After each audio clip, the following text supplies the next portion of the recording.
Oh, you want me to rant about furries? That's why you wanted me to play and review Sly Cooper. I see how it is. Well, I'm not gonna do that, because Sly Cooper was a joyful experience that took me back to a time and place where anthropomorphic animals were a funny thing for the whole family, and not something that elicits everlasting dread. Oh no. Oh, how embarrassing. I may have mentioned the issue of playing games consecutively in the same genre on a previous occasion or two. I don't think it's a great idea, especially if you're reviewing those games. Then you play a game with similar fundamentals, and your brain does not like it because it's not quite exact to the thing it was thinking about before. You didn't give time for your video game-addled brain to adjust to the difference. As a person of illiteracy, I know all about having a bad brain. Sailing on from Bug for the Sega Saturn to the first Sly Cooper for the PlayStation 2, I feared that I was experiencing the opposite effect. I was worried that my thorough enjoyment of Sly was heightened to such an extent only because I just got done reviewing a substandard platformer. And then I turned off my brain because thinking is hard. Comparing games with 8 years between their release dates is not entirely fair, but Sly's controls have a smooth quality that can't be fully articulated. What I can articulate is how our main character actually feels like he's good at something. Unlike some other platforming mascot characters, Sly jumps, sneaks, and runs with more than satisfactory efficiency. He controls like an athlete, and that pairs well with simple controls that you will learn within minutes. I really enjoy Sly Cooper's first video game, but you're probably saying to yourself right now, this is a game that everyone played in 2002, you dumb hack, everyone knows. Your comments are true, but please understand that I did not own a PlayStation 2 until well into the PlayStation 3 stint as the current generation console. I had an Xbox and GameCube instead. I didn't get to try out the HD collection of the Sly series either. I had a Wii 60 instead of a PS3 during that generation.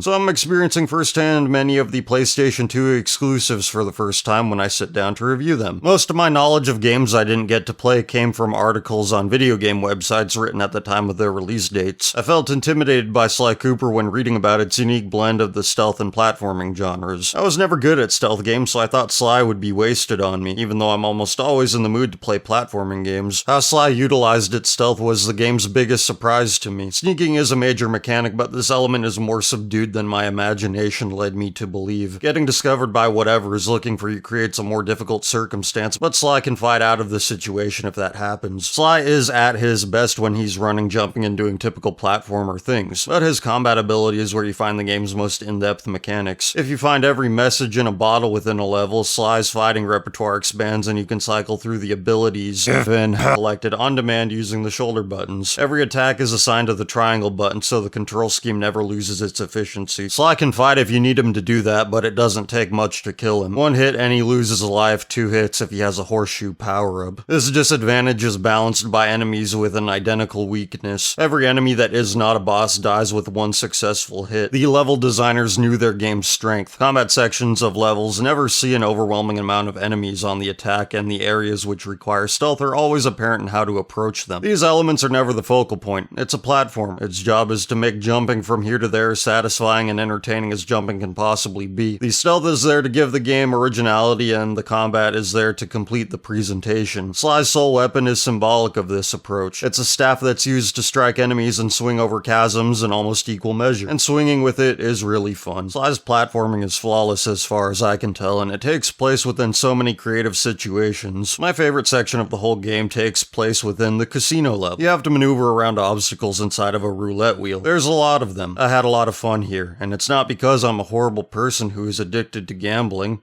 Why would you think that? Hey, have you donated any Bitcoin to me lately? It's gonna go back to 17,000 any day. I mean, it's gonna crash.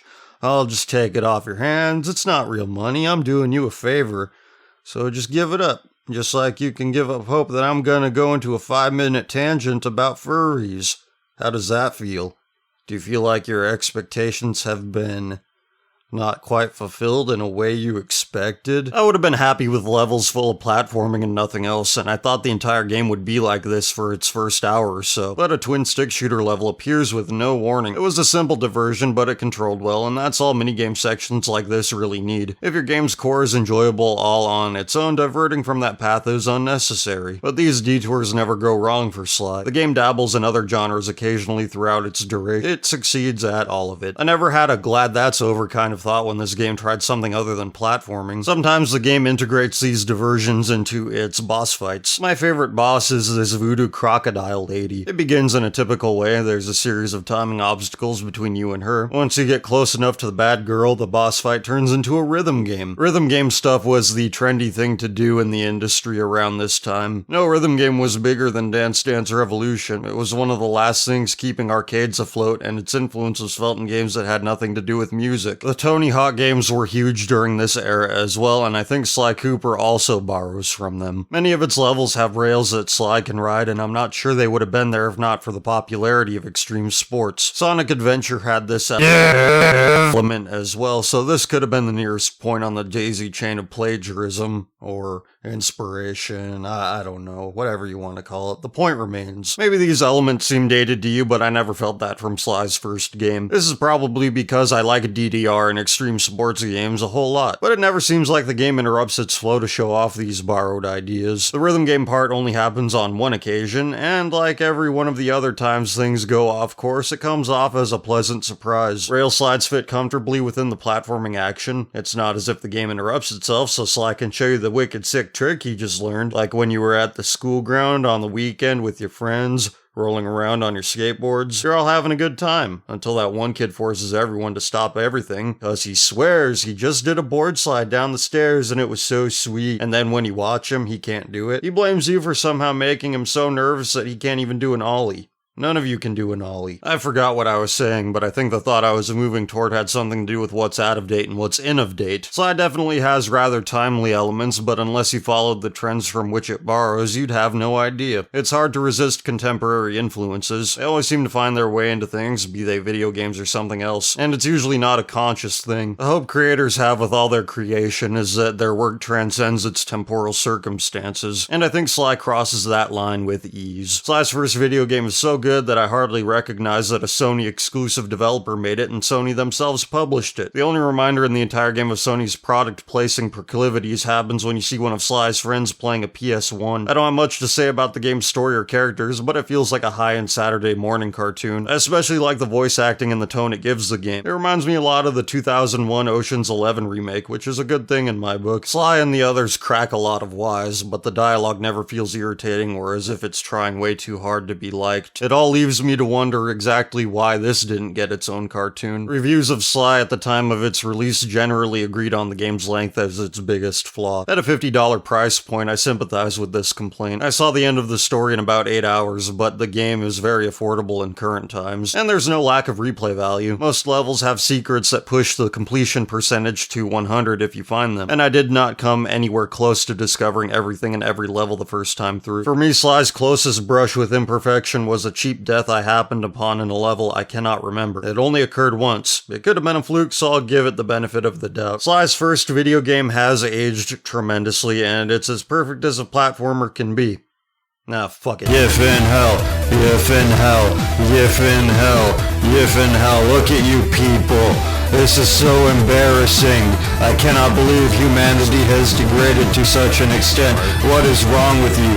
What is wrong with me? Your parents have failed you tremendously. What the hell have you done with your life? What have I done with mine? What are we doing? What is happening? Humanity is proof that evolution is a myth. It is an unbelievable scam. Everybody is wrong. That gives Sly Cooper one of my highest recommendations. Play it if you have not played it yet. Don't ruin it for everybody else. Don't do it.